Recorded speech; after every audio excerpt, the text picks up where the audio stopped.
नमस्कार साथियों। तो काना कोचिंग सेंटर में आपका एक बार फिर से स्वागत है। आज हम आपके लिए लेकर आए हैं कक्षा 10 का मैथ एनसीईआरटी हिंदी मीडियम का, जिसमें आज हम शुरुआत करने वाले हैं पहले चैप्टर की। शुरुआत करेंगे पहले चैप्टर से और अंत तक जाएंगे साथियों। तो पहला चैप्टर है आपका वास्तविक संख्याएं, और जिसकी प्रश्नावली 1.1 का पहला सवाल हम आपको दिखाते हैं किस तरीके से किया जाता है। तो साथियों, मैं आशा करता हूं हम आज से शुरुआत करने जा रहे हैं हाई स्कूल के मैथ की, तो हमारा टॉपिक आपको अच्छा लगेगा, हमें कमेंट बॉक्स करके अवश्य बताएं। तो पहला प्रश्न है साथियों, निम्नलिखित संख्याओं का एचसीएफ ज्ञात करने के लिए यूक्लिड विभाजन एल्गोरिथम का प्रयोग कीजिए। आपको एचसीएफ ज्ञात करना है, और एचसीएफ आपको पता है कि मासा से कहते हैं हिंदी में, और हमें एचसीएफ निकालना है। लेकिन एचसीएफ निकालने के लिए हमें यूक्लिड विभाजन एल्गोरिथम का प्रयोग करना है साथियों। तो हम यहाँ पर लिख सकते हैं यूक्लिड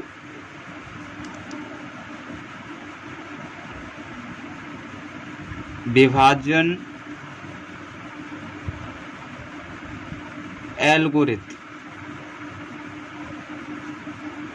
इसका प्रयोग करके साथियों हमें इसका उत्तर निकालना है। हम इसका सॉल्यूशन कर रहे हैं। क्या कर रहे हैं साथियों? इसका सॉल्यूशन। उसके बाद साथियों हमें लिखना है, इसमें से हमें छांटना है इसमें ए कौन सा है और बी कौन सा है, क्योंकि हम जानते हैं कि यूक्लिड विभाजन एल्गोरिथम होती है वो आपका होती है ए बराबर बी क्यू प्लस की आर, और इसमें से हमें ए और बी का मान छांटना है साथियों। तो ए और बी का मान छांटने के लिए जो सबसे बड़ा होता है वो साथियों ए का मान होता है, क्योंकि ए भाज्य होता है। अगर इसको हम लिख भी लें तो हम लिख सकते हैं हिंदी में इसको भाज्य बराबर भाजक गुणा भागफल प्लस शेषफल। तो साथियों अगर इसको आगे करने के लिए हम ए और बी के मानों की आवश्यकता पड़ेगी हमको, तो हम यहाँ से लिख लेंगे जो सबसे बड़ा होता है साथियों वो ए का मान होता है, क्योंकि ए भाज्य होता है। तो ए यहाँ पर सबसे बड़ा आपको दिखाई दे रहा है 225 है, तो हम ए का मान रख लेंगे 225। और साथियों बी की आवश्यकता पड़ेगी हमको, तो बी का मान हो जाएगा हमारा साथियों 135। इसमें कंडीशन लगाएंगे हम कि जब r बराबर 0 हो, r बराबर 0 हो, तब जो हमारा एचसीएफ होगा साथियों वो बी होगा। क्या होगा? बी होगा साथियों। जब r बराबर 0 हो जाए तब हम समझ जाएंगे हमारा एचसीएफ बी हो जाएगा साथियों। तो कैसे हो जाएगा वो हम आगे देखते हैं। ए बराबर बी क्यू प्लस आर, ए बराबर बी क्यू प्लस आर। ए की जगह हमें लिखना है साथियों 225 बराबर बी की जगह हमें लिखना है बी का मान 135 गुणा क्यू की जगह लिखना है हमें क्यू का मान। तो क्यू 135 का गुणा कितने से किया जाए कि 225 से आगे नहीं जाए, तो साथियों 1 से किया जाए, प्लस आर की जगह अब 135 का गुणा 1 से होगा, तो 135 से करें 135, तो प्लस में कितना बचा साथियों 90 बचा। तो अभी तो शेषफल बचा हुआ है, तो इसका मतलब हम आप पीछे लिख सकते हैं कि r बराबर नॉट इक्वल टू 0। मतलब जो हमारा शेषफल है वो भी क्या नहीं हुआ साथियों, 0 नहीं हुआ। उसके बाद हम इधर देखें साथियों, अब जो b होता है ए वाला होता है b, वो आगे आ जाता है। तो अब हो जाएगा साथियों 135 स्टेप 2, ये स्टेप बनता, अब स्टेप 2 आएगा 135 बराबर ये 90, पीछे वाला जो शेषफल है वो यहाँ आ जाएगा 90 गुणा 90 का गुणा कितने से किया जाए कि 135 से आगे नहीं जाए। तो 90 91 होता है और 90 दूनी तो 180 होता है, ज़्यादा हो जाएगा 135 से। तो साथियों 90 एकड़ 90, एक बार ही किया जाएगा, 90 एकड़ 90 प्लस आपका कितना बचा 45 शेष पर बचा। इसका मतलब ये हुआ कि r बराबर नॉट इक्वल टू 0, r बराबर अभी भी 0 नहीं हुआ साथियों। फिर तीसरा स्टेप चलेंगे हम, तो 90 आगे आ जाएगा, 90 यहाँ आ गया बराबर 45 यहाँ आ जाएगा। 45 में कितने का गुणा किया जाए कि इससे आगे नहीं जाए, इसके बराबर हो जाए या इससे नीचे रह जाए। तो 45 दूना 90 होता है आपका, 2 का गुणा किया जाए तो प्लस हमारा 0 बचता है, शेषफल 0 बचता है। तो हम कह सकते हैं कि r बराबर हमारा कितना हो गया 0 हो गया। जब हमने एक आगे लिख के चले थे कि जब r बराबर 0 हो तब HCF बराबर b होगा। तो यहाँ भी देखो, अब b ये होता है, a तो ये होता है, b ये होता है, q ये होता है और r ये होता है। जब हमने लिखा था कि r बराबर 0 हो जाए तब HCF हमारा क्या हो जाएगा b हो जाएगा। तो b क्या है साथियों 45 है, तो हम कह सकते हैं कि HCF हमारा कितना हो गया साथियों 45 हो गया। मैं आशा करता हूँ साथियों आपके समझ में आया होगा। तो साथियों अब हम दूसरा प्रश्न देखते हैं। उसी का दूसरा प्रश्न है 196 और 38,220। तो हमें ये करना है आपका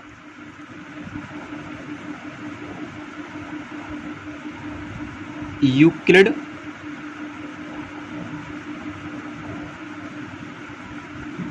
विभाजन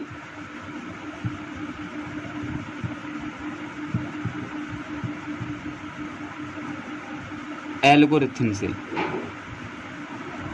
तो साथियों हमें पता है कि यूक्लिड विभाजन एल्गोरिथम जो होती है वो आपका होती है a बराबर BQ प्लस R।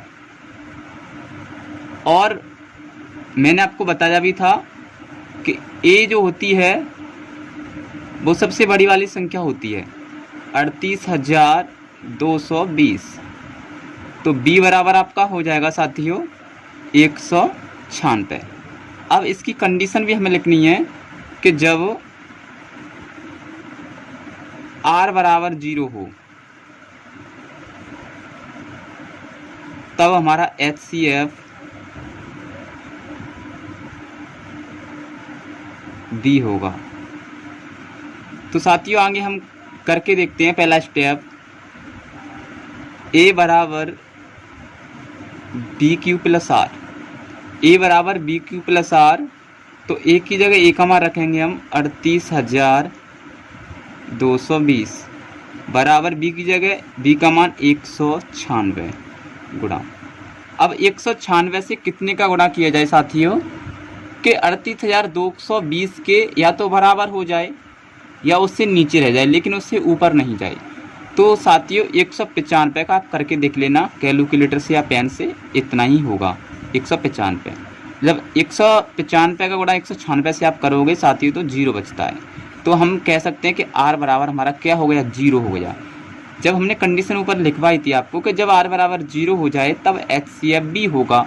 तो r बराबर 0 हो गया तो कंडीशन तो लग गई, तो हम लिख सकते हैं कि HCF बराबर 196, जो कि आपका साथियों आंसर हो जाएगा। तो साथियों अब पहले प्रश्न का तीसरा सवाल देखते हैं। तीसरा सवाल है 867 और 225 का HCF क्या होगा। तो साथियों हम यहाँ लिख लेंगे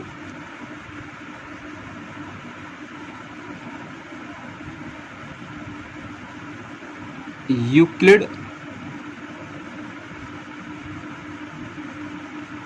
विभाजन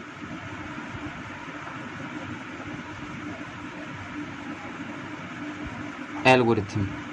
और वो क्या होती है साथियों a बराबर BQ प्लस R। और मैंने कंडीशन भी लिखाई थी कि a होता है सबसे बड़ा, तो 867 हो जाएगा a का मान, और b होता है उससे छोटा तो हो जाएगा 255। अब हमें लिखने हैं कि जब r बराबर 0 हो तब HCF हमारा क्या हो जाएगा साथियों, HCF हमारा B होगा।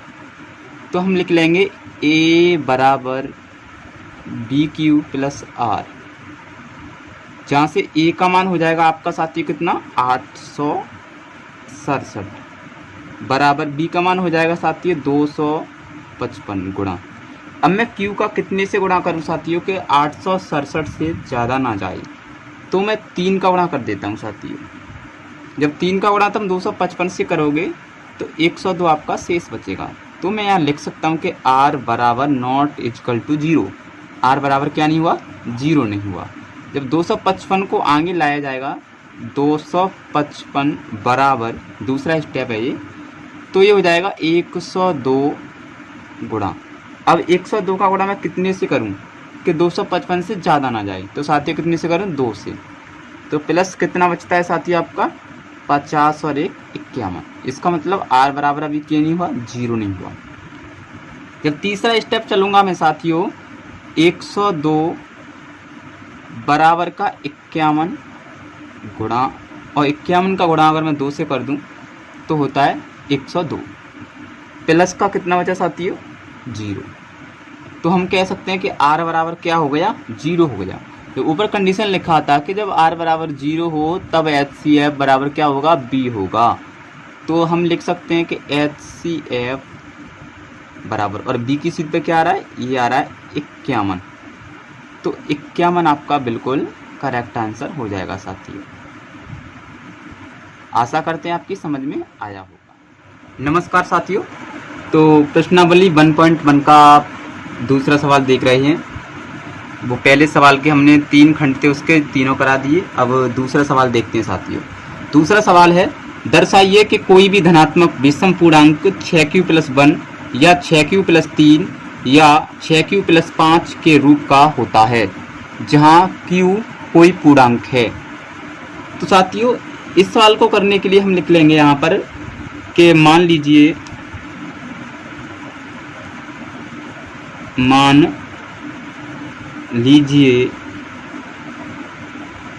ये कोई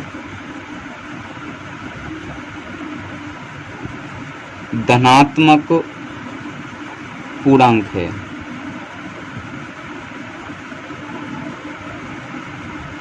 मान लीजिए ये कोई धनात्मक पूर्णांक है तथा b बराबर 6। b बराबर कितना हो जाएगा साथियों 6। अब आगे लिखेंगे यूक्लिड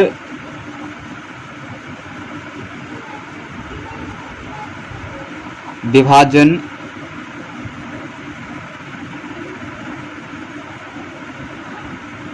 एल्गोरिथम से, यूक्लिड विभाजन एल्गोरिथम से करेंगे साथियों। तो हमारा एल्गोरिथम होती है a बराबर BQ + R। a बराबर BQ + R हमारी क्या होती है एल्गोरिथम होती है। इसके द्वारा अगर हम साथियों करते हैं तो हम यहाँ लिख सकते हैं कि R बराबर 0, 1, 2, 3, 4, 5। a बराबर BQ + R में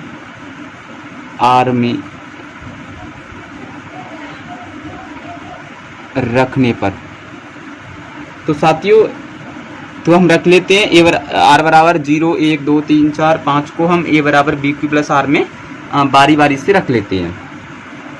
तो ये हो जाएगा साथियों a बराबर 6q, जो आपका 6 से विभाज्य है।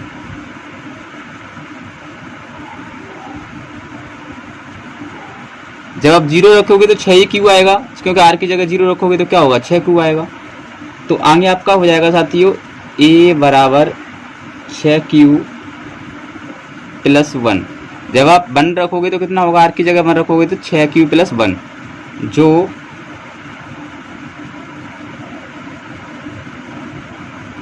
2 से विभाज्य नहीं है। आगे आप साथी रखोगे a बराबर हो जाएगा 6q प्लस 2, जो 2 से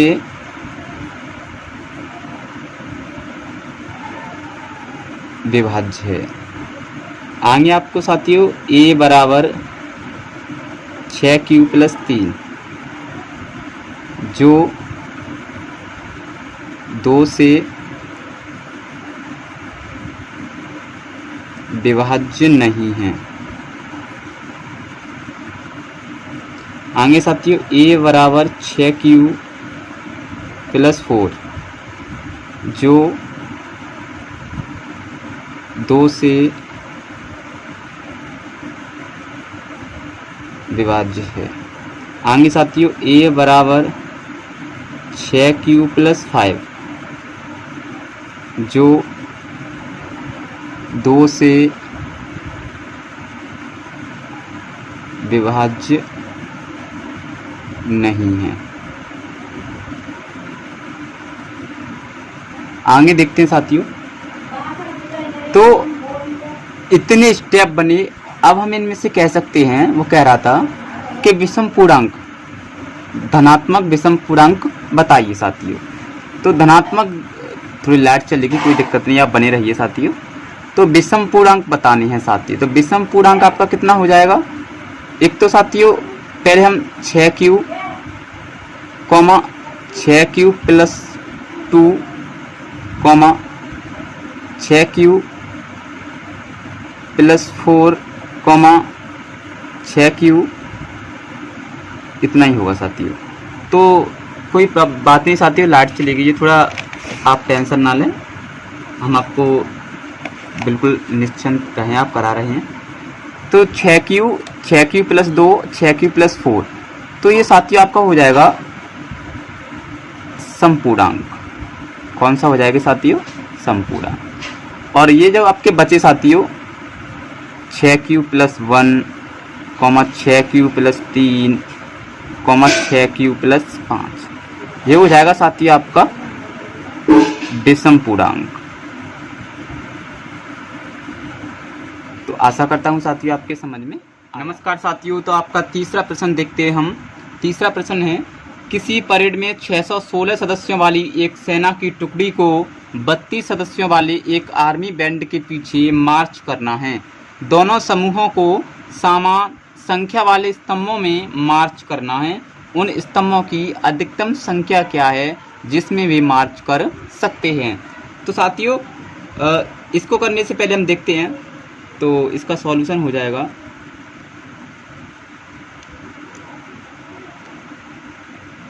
पहली टुकड़ी में जवानों की संख्या,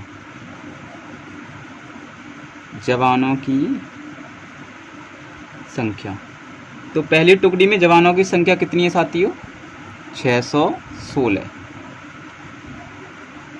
दूसरी टुकड़ी में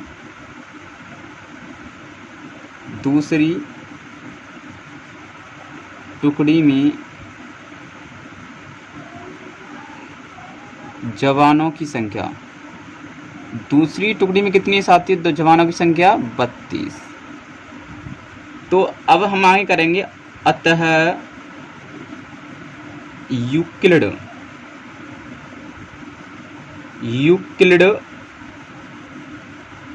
प्रमेयिका से 616 बराबर 32 गुणा 19 प्लस का 8। जब 616 का आप यूक्लिड प्रमेयिका से करोगे तो साथियों 32, तो वो है ये बी, ये तो आपका 616 दिया है क्योंकि ज़्यादा होता है वो ए होता है, और जो कम होता है वो बी होता है। मैंने आपको पहले ही बताया था अगले प्रश्नों में। तो 32 का बड़ा 19 से करोगे फिर भी 616 के बराबर नहीं होगा, प्लस में उसका 8 करना पड़ेगा साथियों।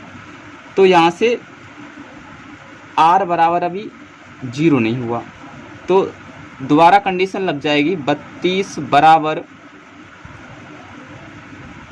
8 गुणा 4 प्लस का 0, 8 चौका 32 होता है, तो ये हो गया r बराबर 0। जब r बराबर 0 हो गया तो मैंने आपको बताया था कि जो HCF होता है वो आपका B होता है, तो HCF आपका हो गया कितना 8, जो कि यही हमको निकालना था साथियों। नमस्कार साथियों, तो अब प्रश्नावली 1.1 का चौथा प्रश्न देखते हैं हम। चौथा प्रश्न है साथियों कि यूक्लिड विभाजन प्रमेय का प्रयोग करके दर्शाइए कि किसी धनात्मक पूर्णांक का वर्ग किसी पूर्णांक m के लिए 3m या 3m + 1 के रूप का होता है। तो साथियों ऐसे सवालों को करने के लिए हम क्या करते हैं कि मान लीजिए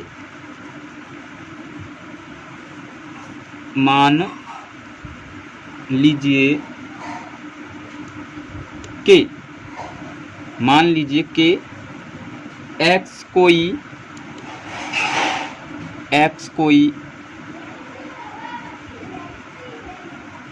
धनात्मक पूर्णांक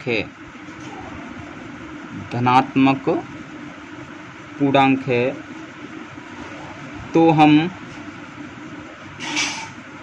इसको 3q, 3q + 1 के रूप में लिख सकते हैं।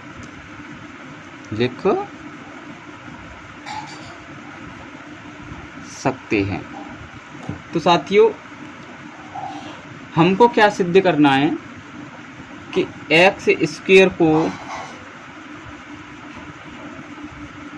3m या 3m1 के रूप में लिखा जा सकता है, ये हमको बताना है साथियों। तो हम क्या करेंगे साथियों, सबसे पहले हम ले लेंगे कि अगर x बराबर 3q है तो इसका वर्ग करना है हमें, तो वर्ग कर देंगे हम, तो हो जाएगा साथियों x² बराबर 3q का स्क्वायर। तो ये हो जाएगा साथियों x² बराबर 3 का होता है 9 और q का होता है q²। तो ये हो जाएगा साथियों। अब हाँ, यहाँ हम लिख सकते हैं कि x² बराबर 3 गुणा 3q का स्क्वायर। यहाँ हम लिख सकते हैं कि 3q² बराबर m रखने पर तो हो जाएगा साथियों x² बराबर 3 और 3q उसके बराबर m रख देंगे तो हो जाएगा x² बराबर 3m। तो हम लिख सकते हैं कि जहाँ m बराबर 3q² था। अब यही कंडीशन हम साथियों आगे अप्लाई करते हैं। तो आगे करते हैं हम x² बराबर 3m। ये हो जाएगा साथियों x बराबर 3q + का 1। अब इन दोनों का भी वर्ग कर देंगे। ये तो इसका था साथियों, यहाँ से शुरुआत हो रहा है, ये दूसरा स्टेप। x बराबर 3q + 1, इसका भी वर्ग कर देंगे, हो जाएगा x² बराबर 3q + 1 का होल स्क्वायर। x² बराबर ये हो जाएगा साथियों 9q² + 1 + 2 गुणा 3q + का 1। आगे हो जाएगा साथियों x² बराबर 3 गुणा 3q² + का 2 गुणा 3q गुणा 1 + का 1। ये हो जाएगा साथियों 3q² + का 2q + का 1। आगे हो जाएगा साथियों x² बराबर 3m + 1। 3m प्लस 1 किस लिए हो जाएगा साथियों, क्योंकि इसको जहाँ यहाँ लिख दे रहा हूँ मैं कि जहाँ 3q स्क्वायर प्लस का 2q बराबर m रखने पर, क्या रखने पर साथियों, m रखने पर, तो हम कह सकते हैं साथियों कि x स्क्वायर हमारा कितना बन रहा है, 3m और 3m प्लस 1 बन रहा है। तो यही साथियों हमें क्या करना था, सिद्ध करना था साथियों। तो ये हमारा क्या हो गया, आंसर हो गया साथियों। नमस्कार साथियों, तो 5वां प्रश्न है हमारा, यूक्लिड विभाजन प्रेमिका का प्रयोग करके दर्शाइए कि किसी धनात्मक पूर्णांक का घन 9m, 9m प्लस 1 या 9m प्लस 8 के रूप का होता है। तो साथियों हम यहाँ लिख लेंगे कि माना कि x एक